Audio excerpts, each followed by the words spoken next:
Study Gurukul में आपका स्वागत है। मैं हूं तेजस्वी राज पाठक और आज हम फिर एक बार लेके आए हैं कुछ प्रश्नों की श्रृंखला जो कि विश्व भूगोल से थे। जैसा आपने अगर पिछले वीडियो सारे मन लगाकर पढ़े होंगे, लिखे होंगे और अच्छी तैयारी करी होगी तो इन प्रश्नों के जवाब आप आसानी से दे पाएंगे। चलिए आइए देखते हैं इन प्रश्नों की श्रृंखला में करीब 30 प्रश्नों की एक श्रृंखला है जो आप अपना आकलन करेंगे कि आपके कितने सही हो रहे हैं। चलिए आइए देखते हैं। हमारा सबसे पहला प्रश्न है विषुवत रेखा क्या है, तो इसके ऑप्शन देख लेते हैं। उत्तरी और दक्षिणी ध्रुव को जोड़ने वाली रेखा। उससे पहले जान लेते हैं विषुवत रेखा कहते किसको हैं। जैसे मान लेते हैं कि ये हमारी पृथ्वी है और पृथ्वी के बीचों बीच से एक रेखा होकर गुजर रही है जिसे 0 डिग्री भूमध्य रेखा या विषुवत रेखा के नाम से हम लोग जानते हैं। और उत्तरी गोलार्ध में 23 सही 1/2 अक्षांश जो रेखा होकर गुजर रही है उसे हम लोगों ने कर्क रेखा कहा। और यही रेखा जब दक्षिणी गोलार्ध में होकर गुजरती है तो इसे हम लोगों ने मकर रेखा कह दिया। चलिए आइए देखते हैं। उत्तरी और दक्षिणी ध्रुव को जोड़ने वाली रेखा बिल्कुल गलत जवाब है। ऐसी रेखाएं देशांतर रेखाएं कहलाती हैं जो उत्तरी ध्रुव को दक्षिणी ध्रुव से जोड़ती हैं। अगला देखते हैं।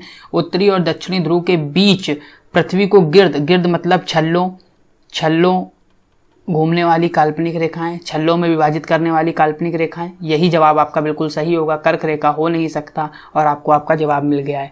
अगला हमारा प्रश्न है कौन सी काल्पनिक रेखाएं ग्लोब को 2 बराबर भागों में बांटती हैं। तो जैसा आपको पता है कि जैसा हमने पीछे देखा ये पृथ्वी है और पृथ्वी के बीचों बीच से एक रेखा होकर गुजर रही है जिसे 0 डिग्री विषुवत रेखा या भूमध्य रेखा कहते हैं। ये पृथ्वी को ऊपर वाले गोलार्ध को उत्तरी गोलार्ध और नीचे वाले गोलार्ध को दक्षिणी गोलार्ध 2 बराबर गोलार्धों में बांट देती है, तो ये हमारी विषुवत रेखा कहलाती है।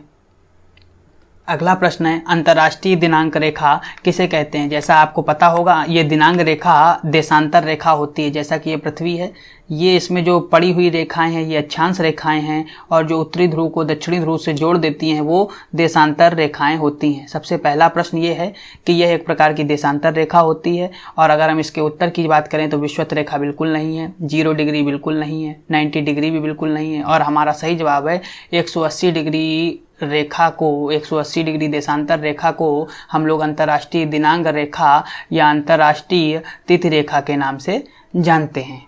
अगला प्रश्न है हमारा कर्क रेखा और मकर रेखा का क्षेत्र क्या होता है। उससे जानने से पहले आपको कुछ जानना चाहिए कि यह कटिबंध क्या होता है। जैसे मान लेते हैं ये हमारी पृथ्वी है और पृथ्वी के बीच में ये 0 डिग्री अक्षांश है और इसी के ऊपर हम थोड़ी दूर पे एक अक्षांश और खींच देते हैं जिसे 5 डिग्री अक्षांश कहते हैं। इसके मध्य के भाग को कटिबंध कहते हैं। अगर थोड़ी अच्छी परिभाषा में हम इसे देखें तो 2 अक्षांशों के मध्य के स्थान को या भाग को कटिबंध के रूप में जानते हैं। और आप लोगों को पता होगा कि उत्तरी गोलार्ध में 23 सही 1/2 से रेखा होकर गुजरती है उसे कर्क रेखा, और यही रेखा जब दक्षिणी गोलार्ध में होकर गुजरती है तो इसे मकर रेखा कहते हैं।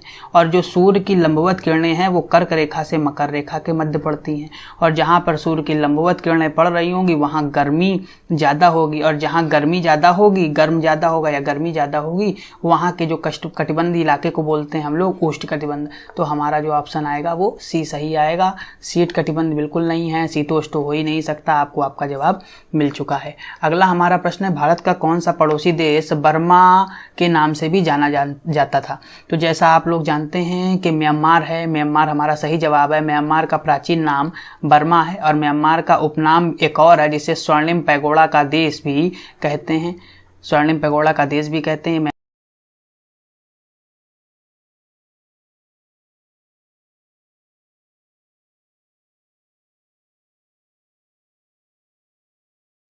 अगला प्रश्न हमारा है भारतीय मरुस्थल को क्या कहते हैं। तो उससे जानने से पहले आपको पता होना चाहिए मरुस्थल क्या होता है। कई बार हम बता चुके हैं जहां पर वार्षिक वर्षा 25 सेंटीमीटर से कम होती है उस स्थान को मरुस्थल की संज्ञा दे दी जाती है। गोबी आपको पता है यहाँ का नहीं है, सारा अफ्रीका का मरुस्थल है, अटाकामा चिली का मरुस्थल है और भारत का जो फेमस मरुस्थल है वो थार मरुस्थल है। तो आपको आपके क्वेश्चन का जवाब मिल चुका है।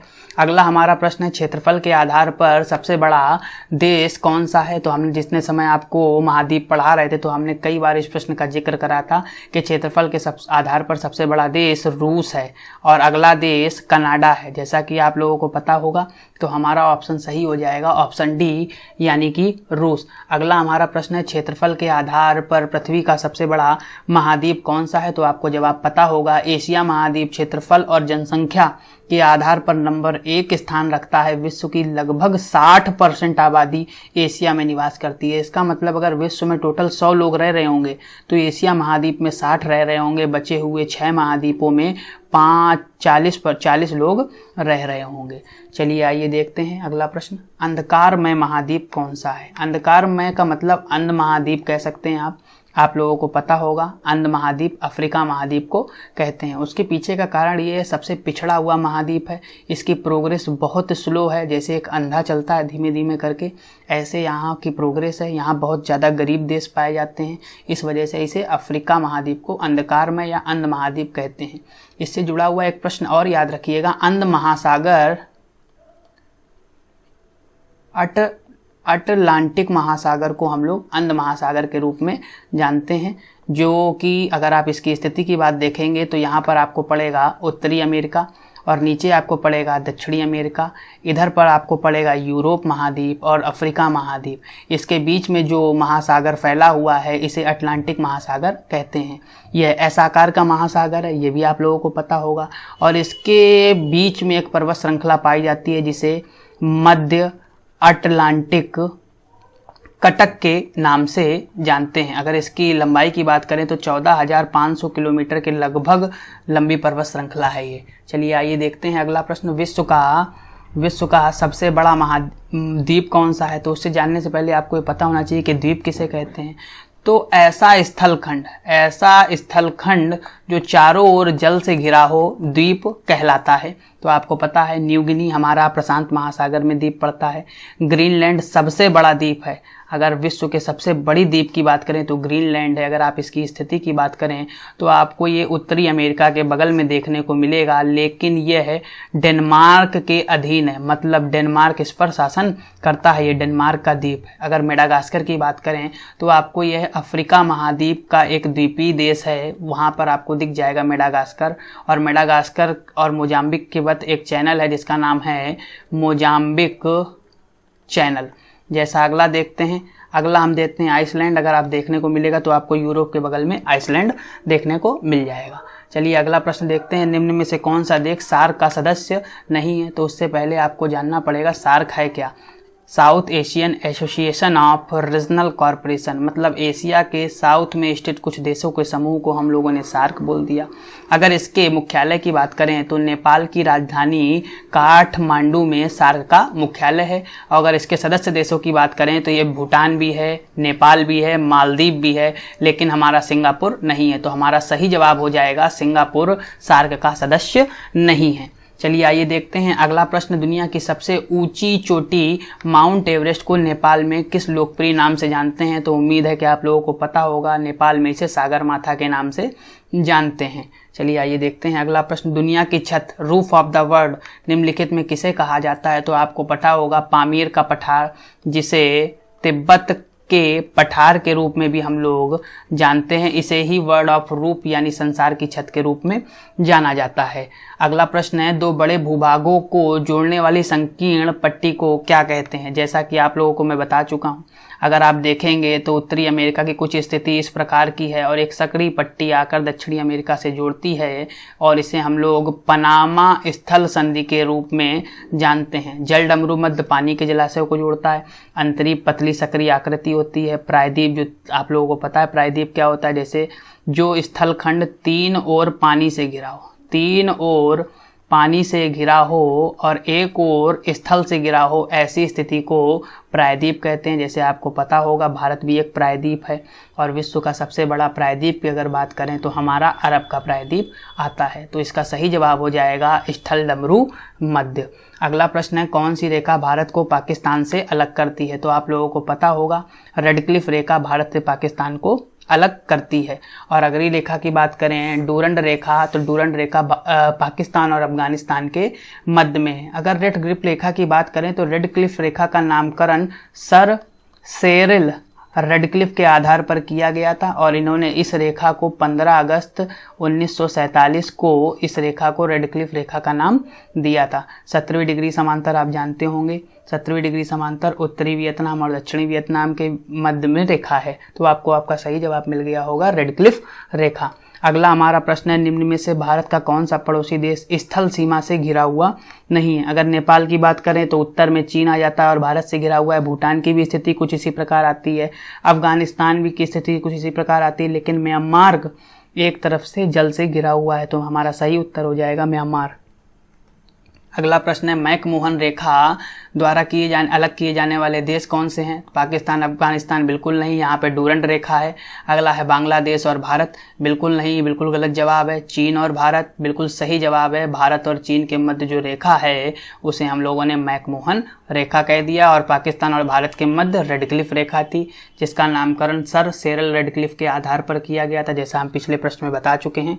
अगला हमारा प्रश्न है, पृथ्वी को क्षितिज के समांतर घेराव करने वाली काल्पनिक रेखाएं क्या कहलाती हैं। हमने बताया था काल्पनिक रेखाएं जो समांतर होती हैं, देखिए जैसे ये अक्षांश रेखाएं हैं, अक्षांश रेखाएं समांतर होती हैं, जबकि देशांतर रेखाएं समांतर नहीं होती हैं। तो आपको आपका जवाब मिल गया होगा अक्षांश रेखाएं। समताप रेखाएं, जिन्हें आइसोटोप भी कहा जाता है, मतलब समान टेम्परेचर की जो रेखाएं होती हैं उन्हें समताप रेखाएं कहते हैं। चलिए आइए अगला देखते हैं, कैस्पियन सागर की सीमा कितने देशों से लगती है। तो 2 तो बिल्कुल गलत जवाब हो गया, 4 भी नहीं है, 6 भी नहीं है, हमारा सही जवाब आ गया 5। कौन कौन से देश थे? तुर्कमेनिस्तान था पहले, फिर कजाकिस्तान था, फिर अजरबैजान था, अगला हमारा रूस था और रूस के बाद ईरान था। इन 5 देशों के साथ कैस्पियन सागर की सीमा लगती है। अगला हमारा प्रश्न है, भूमध्य सागर किन 2 महाद्वीपों के बीच में है। तो अगर आपने मैप अच्छे से पढ़ा होगा तो आप लोगों को पता होगा कि ये भूमध्य सागर यूरोप और अफ्रीका महाद्वीप के बीच में है, तो हमारा बी ऑप्शन बिल्कुल एकदम सही हो जाएगा। अगला प्रश्न है, विश्व का सबसे बड़ा महासागर कौन सा है। तो आप लोगों को पता होगा प्रशांत महासागर विश्व का सबसे बड़ा और सबसे गहरा महासागर है। अगर इसके गर्त की बात करें तो आप लोगों को मेरियाना गर्त देखने को मिलता है। अगला हमारा प्रश्न है, चकमा जनजाति किस देश में पाई जाती है। तो आप लोगों को बिल्कुल आसान सा सवाल है, पता होगा, ये चकमा जनजाति बांग्लादेश में पाई जाती है। अगला हमारा प्रश्न है, विश्व की सबसे बड़ी खारे पानी की झील क्या है। तो जानने से पहले झील का आपको पता होना चाहिए। तो ऐसा जलाशय जो चारों ओर स्थल से घिरा हो झील कहलाता है। अब खारे पानी की झील की बात कर लें तो हमारा कैस्पियन सागर आ गया। अगर बैकाल झील की खासियत की बात कर लें तो यह सबसे गहरी झील है और भूमध्य सागर झील नहीं है, ये एक सागर है। और वान झील की अगर खासियत की बात कर लें तो सर्वाधिक लवणीय झील है, सर्वाधिक लवणीय झील है, मतलब इसमें लवणता यानी कि NaCl की मात्रा यानी नमक की मात्रा सर्वाधिक है। अगला हमारा प्रश्न है, किस झील को लवणता विश्व में सर्वाधिक है। तो आपको पता है, जैसे हमने पिछले प्रश्न में बताया, वान झील, इसकी लवणता 330% है, मतलब अगर 100 ग्राम पानी होगा तो उसमें 330 ग्राम नमक होगा, इसका मतलब ये हुआ। अगला हमारा प्रश्न है, दक्कन का पठार किस देश में पाया जाता है। तो आप लोगों को पता होगा, भारत में जो पठार पाया जाता है उसे दक्कन का पठार कहते हैं। अगर आप भारत की स्थिति की बात करें तो भारत के दक्षिण में यहाँ पर एक पठार पाया जाता है जिसे हम लोगों दक्कन का पठार कहते हैं। अगला प्रश्न है, विश्व की सबसे लंबी जल संधि कौन सी है। तो आपको पता होगा मलक्का जल संधि विश्व की सबसे लंबी जल संधि है। अगर इसकी स्थिति की बात करें तो मलेशिया और इंडोनेशिया के मध्य में यह मलक्का जल संधि हमारी पड़ती है। अगला है हमारा, नदियों का देश किसे कहते हैं। तो नदियों के देश में जैसे आप लोगों को पता होगा, नदियों का देश बांग्लादेश को कहा जाता है और नहरों का देश हमारा पाकिस्तान को कहा जाता है। अगला हमारा प्रश्न है, म्यांमार की जीवन रेखा किसे कहते हैं। तो म्यांमार की जीवन रेखा इरावदी नदी को कहते हैं। और हमारा अगला प्रश्न है, भारत और म्यांमार के मध्य सीमा का निर्धारण करने वाली कौन सी पर्वत श्रृंखला है। तो जैसे आप लोग को हिमालय पर्वत श्रृंखला दिखती है, यहाँ पर आकर ये अराकान योमा हो जाती है और ये भारत में इधर 7 सिस्टर्स पड़ते हैं, 7 राज्य पड़ते हैं और इधर म्यांमार पड़ता है। इन दोनों के मध्य सीमा का निर्धारण करती है। मुझे आशा है कि आप लोगों को ये वीडियो बहुत अच्छे से समझ में आया होगा। आपके सारे प्रश्नों के जवाब एकदम सही होंगे। अगले वीडियो में फिर मुलाकात होगी, तब तक के लिए धन्यवाद। हमारे चैनल को लाइक, सब्सक्राइब और शेयर करना बिल्कुल ना भूलें। धन्यवाद।